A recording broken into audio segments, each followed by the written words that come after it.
This is where I want to turn our attention to some high-tech options for dealing with the grid management problems we've talked about in the previous video.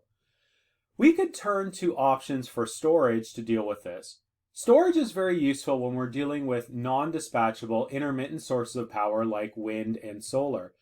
When we have a lot of solar or wind electricity, if we can store it, then it would allow us to use it later. So for example, we could store solar electricity during the day, and we would have a source of power that would be available at night when the sun's not shining. Two of the biggest options that we currently have for storage would include pumped hydroelectricity and lithium ion batteries. Pumped hydroelectricity is currently the world's #1 energy storage option. This involves pumping water into a reservoir, and at a time when we need more electricity, we essentially release that water to turn a turbine. In other words, the storage is basically the water in the reservoir. So this is currently what we use typically in conjunction with hydroelectricity systems currently, but we could also use solar and wind to operate the pumps in the same way. The problem with this option is that it's geographically limited. And basically, to have the reservoir that will do this, we need it to be higher up. And if it's not going to generate enough gravity and enough electricity when it goes through the turbine. So basically, it needs to be put in an area that has some height to it. The other issue is that because hydroelectricity is not particularly energy dense, these reservoirs can take up a lot of space. And putting them in can mean that we have to disrupt a lot of ecosystems. So pumped hydroelectricity is likely going to be an important storage option, but it's not one that we're going to be able to expand all that much, I think, going forward. Another option, however, is batteries. And currently the most popular battery chemistry is probably the lithium ion battery. There's other types out there, and they may become important in the future, but currently lithium ion batteries are probably the most important.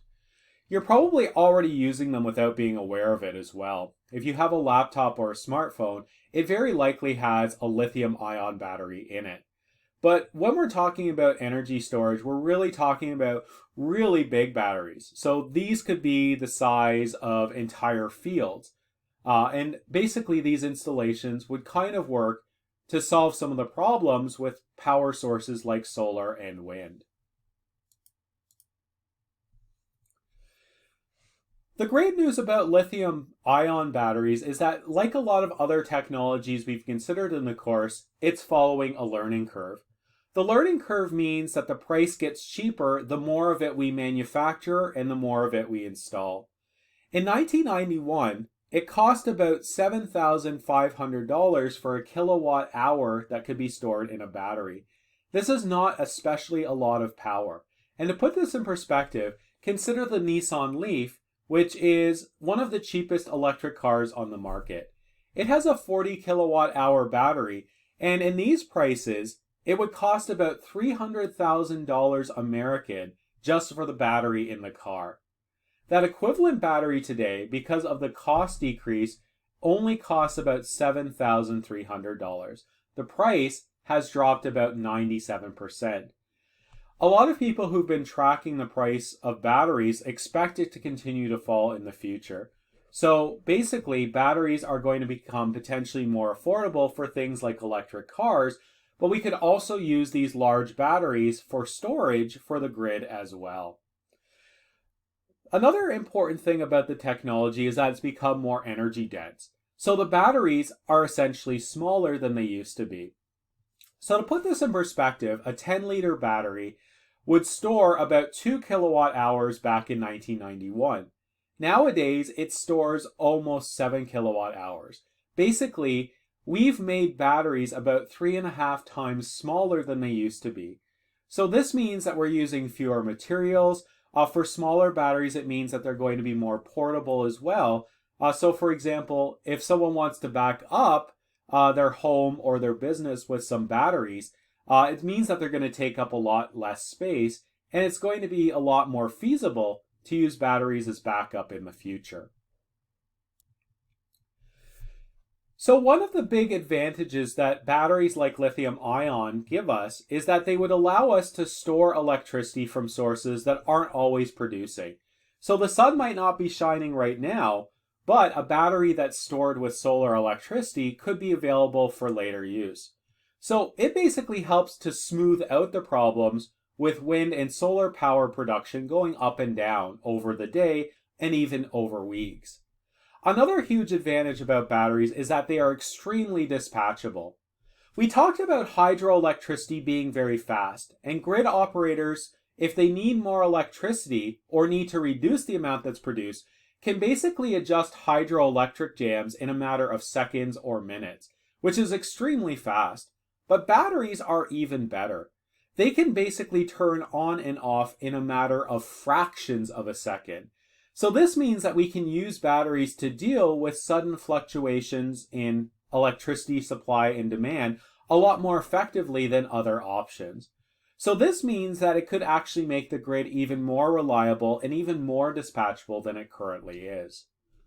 One of the major downside, however, of lithium-ion batteries is that they are relatively dirty to manufacture. Lithium-ion mining is not particularly green, and it can create a lot of pollution and requires a lot of water. A lot of current lithium-ion batteries are also being produced in countries that do not have a lot of labor protections. So the people who are doing lithium mining, which creates lithium-ion batteries, are not being paid particularly well. And if we want to solve the global warming crisis, I think it's important that we pay attention to other problems. And I don't think it's right to basically say we're going to have a green society, but we're going to treat people badly in the process. So this is something that we need to figure out. This might mean trying to source our lithium from sources that don't have these labor problems. It might mean working in other countries to ensure that workers are protected.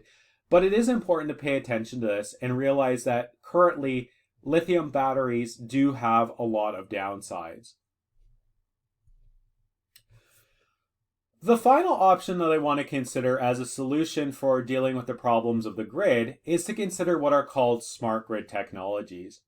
Smart grid technologies are basically internet-connected devices that allow different parts of the grid system to communicate with each other. So this would allow potentially power plants, grid systems, and consumers to be able to communicate with each other. And the purpose of this communication is to basically allow the supply and demand balancing to be taken out much more readily and to be able to respond to shifts in supply and demand much more quickly. So as an example, consider having an electric car. So you might want to have a plug that's basically internet connected that your car would be connected to and charge from. What that smart plug might be able to do is to communicate with the grid and charge your car when there's lots of excess electricity available. So let's say that it becomes extremely windy. Ontario has a lot of wind electricity. Then your smart plug could tell your car to start charging to use all of that green energy. Later on, when there's not that much wind or there's a power shortage or a high demand elsewhere in the grid, then the smart plug could essentially tell your car to stop charging. It could also be used to communicate when prices are high and prices are low. So the smart plug could essentially tell your car, only charge overnight or on the weekends when electricity is very cheap. So basically, what a smart grid technology does is it essentially just allows this kind of internet communication so that we're using power more effectively. And again, going to balance supply and demand more effectively in response to things like we're producing a lot of solar or we're producing a lot of wind or maybe we're not producing so much. Basically, smart technologies allow us to deal with changing situations with electricity production. Probably the most common smart technology in use today is thermostats that are installed in apartments and homes. A smart thermostat like the ecobee essentially will communicate with the internet potentially and also track what's going on in the home. So for example, smart thermostats will often lower the temperature for heating or raise it for air conditioning when there's nobody at home. The idea is that if there's nobody there, then it's okay if the house feels a little bit more uncomfortable. When you come home, if it's cold, it can turn up the heat, and if you're hot, it can turn up the air conditioning. So this would allow us to use less electricity in response to when we actually want or need it. If you're asleep, it could also shut down the heating as well, because for most people, cooler temperatures help them sleep more effectively. Another thing that this could also do is replace a lot of the things that get done with demand response events. So remember, these were essentially messages that were sent to electricity consumers telling them to use less power to prevent blackouts and other catastrophes from affecting the grid. If a grid operator were to have access through a lot of these smart technologies, so it would be able to control your thermostat remotely, let's say that it's especially a hot day during the summer and electricity demand is really, really high. And electricity demand goes so high that the grid operator is not sure if they're going to have enough electricity. What they can decide to do is essentially turn up the temperature of your thermostat by a couple of degrees. So you'll feel a little bit less comfortable. But if they're able to do this for a lot of different homes, then it would allow them to have enough electricity to keep the whole system running. So essentially what smart technologies would potentially allow is these minor adjustments in response to electricity demand or electricity supply. And if there's too much electricity, then perhaps your thermostat goes up a little bit so that you're a bit warmer, or maybe it turns down so you're a little bit cooler during the summer. But the idea is that they would be super adjustable in response to some of those electricity demands that are happening in the grid. Another thing that could happen is that people in the future might be using batteries that they have in their homes and businesses to help the grid as well. In the blue box here, we have an example of a simple solar system. So a person might install solar panels on their roof. Controller essentially prevents the batteries from being overcharged, and that would allow them to store solar electricity. An inverter allows them to turn direct current electricity into alternating current, the kind that most of our appliances use in the home today. In this blue box, we can imagine it being an off-grid system. So a person might decide, I just want solar panels and batteries to power my own home. But many people do decide to hook up their systems to the larger grid. And if a person were to have batteries, this could actually help with something called distributed power. Distributed power is the opposite of how most of our electricity grids are organized today. Instead of being distributed, they're very centralized. We have a lot of big natural gas plants, we have a lot of big nuclear plants. Even a lot of our wind and solar electricity tends to be in larger installations. With a distributed system, though, it could use things like solar panels installed on people's roofs along with batteries to essentially assist the grid in times of need. So let's say that a person has a solar system with a battery in their home and they've hooked it up to a smart sensor. One of the things that that smart sensor could do is it could say, well, your batteries are fully charged. Let's give this power to the grid so that maybe somebody down the street can use your electricity that you're generating and you can't store. Another thing that could also be done is, let's say that the electricity grid has a lot of demand for extra power. You could agree to have a smart sensor take some of the electricity that's stored in your batteries to help keep the system more stable. One of the things that a lot of electricity grid operators are doing to encourage people to install smart sensors is that they might give them discounts on their electricity or give them some money to be hooked up in this way. So basically, the grid operators might pay someone who has batteries in their basement to help keep the electricity system a little bit more stable. So in other words, people might also in the future use distributed electricity like their home solar systems and their home battery systems to make a little bit of extra money.